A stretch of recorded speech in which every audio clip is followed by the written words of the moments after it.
Hey, what's up, everyone? This is Cassius Methyl, bringing you your weekly astrology horoscope. This week we have kind of a paradox going on. See, on Friday it felt like Mercury retrograde was about to end, but it actually isn't. We have about a week and a half left of intensity, and then 2 more weeks, or about another week and a half of retrograde fading. But what's actually happening is much more than retrograde, like I explained a few times.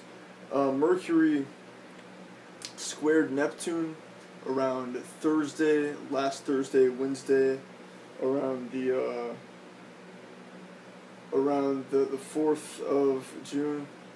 So right now it's at 4 degrees Gemini, and it's that's kind of on standby right now.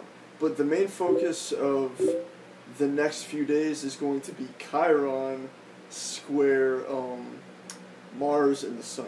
The Sun and Mars are conjunct or aligned at 20 degrees Gemini. What's it called? On the 11th. So on Thursday of this week. So when Mars squares the Sun and Mars conjunct in Gemini, that's pretty powerful. That's aggressive. Okay, so Chiron is a kind of contradiction in itself. Chiron brings up old wounds and the past for some reason. You always find yourself like bringing up the past when you have a Chiron transit.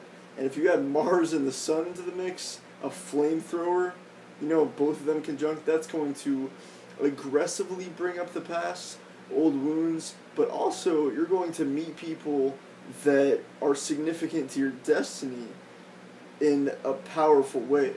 Because Chiron does that too. Chiron is the wounded healer. It's a half asteroid, half planet, small planet in between Saturn and Uranus.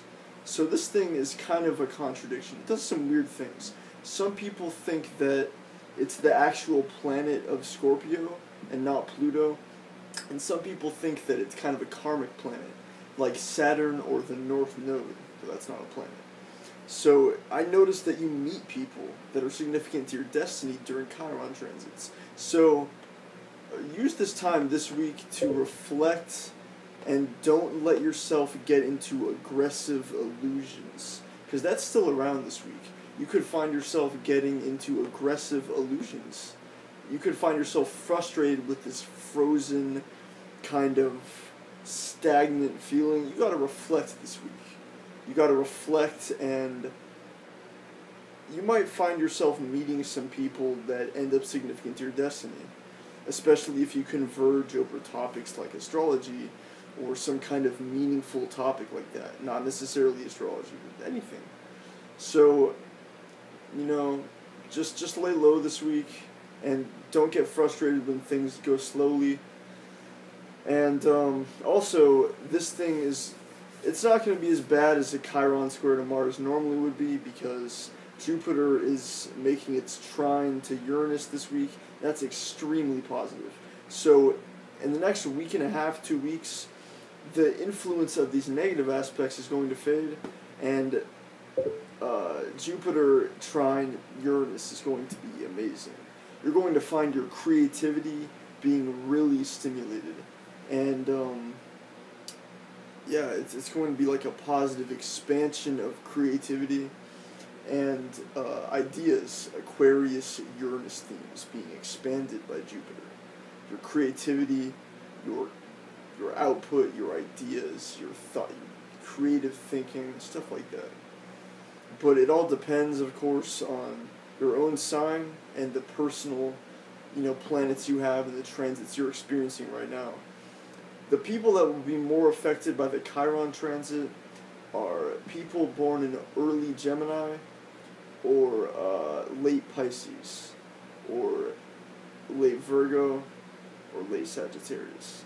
People that will be more positively affected by the Uranus Jupiter trine are people born in mid-Leo, mid-Aries, and mid-Sagittarius. So, I hope that helps you. This week is kind of a slow one. You'll, pretty much, I said it all. Much love. Peace.